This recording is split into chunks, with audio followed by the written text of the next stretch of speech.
let's go Monty Brown and DDP, because there's not too much there. It's mostly a bunch of TV squashes leading to a pay-per-view tag match that ends up not being the pay-per-view tag match that they thought it would be. So Monty's not on the first Impact of the month. He's given a week off, I guess, after his defeat to Jeff Jarrett. They were worried. Maybe they were worried about the response. Maybe they were. That people might like him too much. DDP was involved in the press conference. So then January 28th Impact, Monty Brown does a squash match against Johnny Devine that you think is the greatest match of all time? I absolutely adored.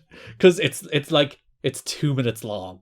And he's just absolutely fucking up Team Canada. And like, when he came out, there was like a little wave of sadness. I'm like, oh, it's Monty. After he lost, I'm sad. You went, ooh, ah, ah, yeah, I was like, ooh, ah, ah. As solemnly as I can say, ooh, ah, ah. I said, ooh, ah, ah. He's doing the squash match against Johnny Devine, and Team Canada just tried to interfere, and he just absolutely destroys them. It's so good. PD tries to interfere. He tries to hit a crossbody off the top, so Monty press slams him out of the ring onto Rude. He then pounces Eric Young out of the ring and then throws Johnny Devine into the corner, hits the ropes, pounces that man out of his boots too. And I'm just sitting watching this match as the crowd, even after he lost to Jarrett, are still going nuts for the alpha male. Are like, how can you look at this and not think that he's the guy? I just don't understand it. I really don't know how you could work yourself into a shoot to think this man is not ready in any way. Like he's killing these dudes. It absolutely rocks. The crowd are losing their mind, and like they're just nah, he's not the guy. This is about as good of a bounce back from a pay-per-view loss as you can book. Yeah, because he just kills Team Canada by himself. And like Team Canada just lost a bunch of matches. So you're like, they're not really losing anything. You can kind of have Monty kill them here for the sake of Monty's credibility more than Team Canada. And like the kind of the brilliance of Team Canada as a group is that you can basically beat them like a drum and they'll be fine. Yeah, they have that like diverse ability to both be like an immeasurable threat at times, but also be big goofs that get beaten up. And Monty just looked like the biggest star in the world. Like, he hit those back-to-back pounces. One on Eric Young, which sent Eric flying out of the ring. And the one on Devine, where he literally just picked Devine up, threw him into the corner, and as he rebounded, he got pounced. And I was like, oh, he's the best. How do you not put the belt on this man? After the match, Monty stares down D'Amore, but then Scott Hall jumps him. Then Team Canada and Hall get the better of Monty as Nash watches on from ringside. This is the last Nash would be involved in this feud, so maybe they were thinking of going somewhere with this, but DDP made the save to set up the pay-per-view match, which would be DDP and Monty against Hall and Rude. There's then not a ton of other build to that match. The main event of the February 4th episode is Monty and DDP against the Naturals. Just trying to show them how they work as a team. They are a very good team solely because Monty hits a pounce and then DDP hits a diamond cutter, and that's cool. Yeah, it makes them both look fucking awesome. It's just the classic two guys who have cool finishers hit their cool finishers, and it is fun. And kind of like the opposite to the Team Canada, I feel bad for the Naturals when they're in a position like this. Yeah, because the Naturals are just sinking and sinking and sinking, aren't they? Yeah. From going from like top contenders, champions, having like pretty great matches to just like they've become the default like enhancement tag team now. Where you need to establish Monty and DDP. So like it wasn't a squash, to be fair. They set the 15-minute time limit, and I think they worked a decent amount of it. It wasn't a short match. At least that's at least the kind of small benefit you can give the Naturals, because I wouldn't be surprised if they just had Monty and DDP run through them, because this is actually DDP's Impact debut now I think about it, so maybe that's the reason they thought let's give it an extra little bit of time. Yeah, this is his first time wrestling on Impact, so yeah. But the DDP, Monty, good tag team, very good tag team. Monty hit the pounce on Stevens, DDP hit the diamond cutter on Douglas.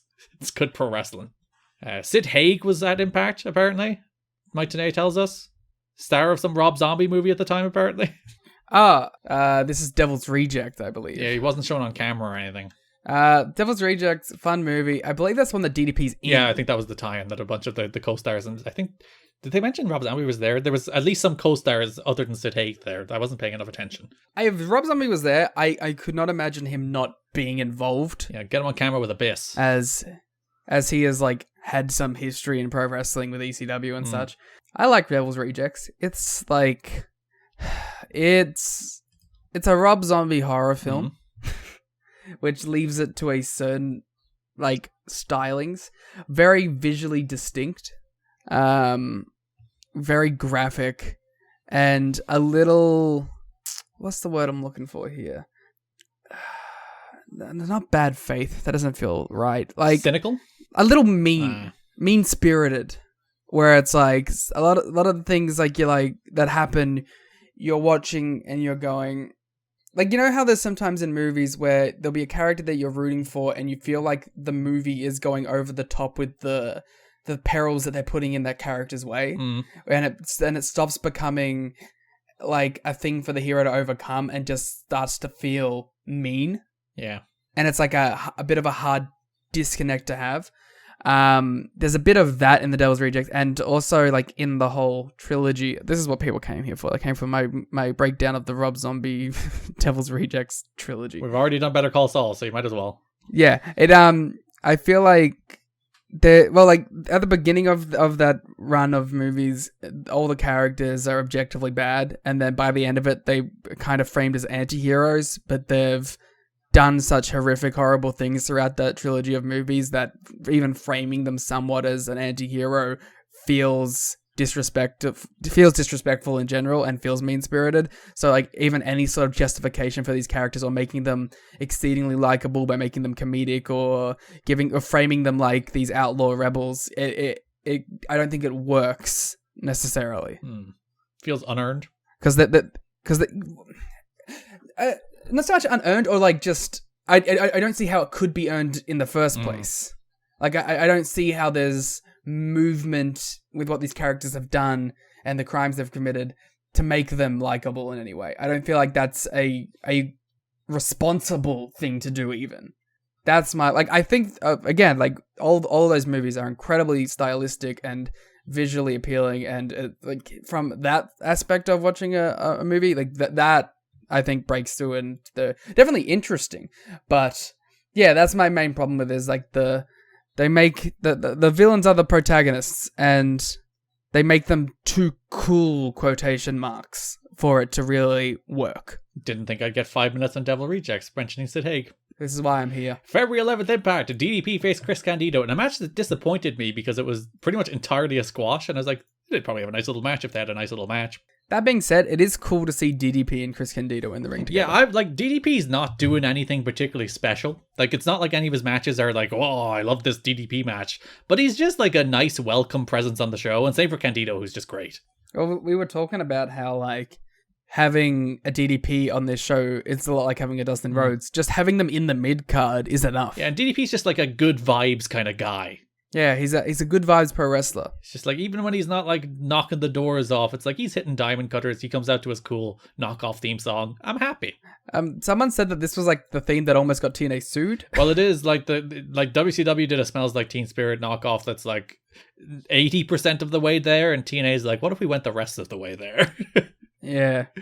He does get pyro for the first time when he comes out in this match, which has been missing. When he's doing the bang during his entrance and there's no pyro, it just feels a little wrong. Do you think he fought for it? He's like, I need pyro. And it's not like elaborate pyro. I think he gets better pyro a little later in the year, but it's very much just like the shoot off one little bit, so there's the little noise. You just need the little pop when he does the bang, you know? Yeah. It's kind of crazy that for like a few years there, pyro was just kind of gone from mainstream pro wrestling for a while. That's because WWE were a cheap ass terrible company. Ah. That was it. They're too cheap for pyro, and then they brought it back because it's cool. Yeah. And it's one of those things, it's like wrestling fans associate it so much with wrestling, like from the Attitude Era, elaborate pyro, and you get it at WrestleMania all the time. Like, they never got rid of it at WrestleMania when they would set off the most insane fireworks show above the arena you'll ever see in your life. But it's just like, it's a thing that people expect as part of the spectacle of pro wrestling. So I don't think a big budget company can leave it behind. Also, it's just cool. It's also that. Yeah, I don't know how I like pyro in pro wrestling. Are you going to give an anti-pyro statement? Slightly. It is a little trashy. Mm-hmm. It does kind of feel like an Attitude Era holdover. I'm not against it in any way. I'm just like, there is a certain level of it, and maybe it's like when it's done right versus when it's like just a pew. You know what I mean? Where it does kind of feel like 90s holdover stuff. But at the same time, think about AJ Styles' Get Ready to Fly entrance. Yes. That's good pyro. Sure, you've convinced me. Because you are right that there's somewhere it's just like you set up pyro for the sake of pyro. Or then you think about like the Christian raining Goldtage or the Goldberg walking through pyro or like the Dudley Boys where the pyro shoots through the building for the we're coming down. It's like that kind of pyro that almost amplifies the character a little bit. Cool stuff. Yeah. Or like to be like you might think the Roman Reigns punched the ring and then the pyro sets off around the stadium's a little cheesy, but it's fucking cool. Where he does his taunt, he punches the ring, and then they set off every firework in the history of existence above the stadium. DDP crotched Candido on the top. He hit a diamond cutter out of the corner for the win. D'Amore comes out and says it'll be a different story at Against All Odds. Rude will fight anytime. DDP says, don't have Hall here, but I'll give you his old catchphrase, don't sing it, bring it. All Team Canada come out. Monty makes the save as Team Canada backs off. They still bill Scott Hall for the match all the way up until the pay-per-view. Like this is already after he had the incident in Korea where they probably know he's not going to be there, but they still bill him for the match until right up until basically the Team Canada entrance, I think. They're promising Mercedes Moné. From PW Torch, Chris Candido has been a valuable added veteran presence in the locker room, not causing any problems and providing TNA with a good hand in the ring and an experienced voice backstage. Yeah, I feel like that's the thing you always hear about Candido is that he's always a good veteran voice to have. Like, you hear about like basically any wrestler that seems to be the pleasure of working with him has come away with that, like, he helped me get better just from talking to him. Or working with him.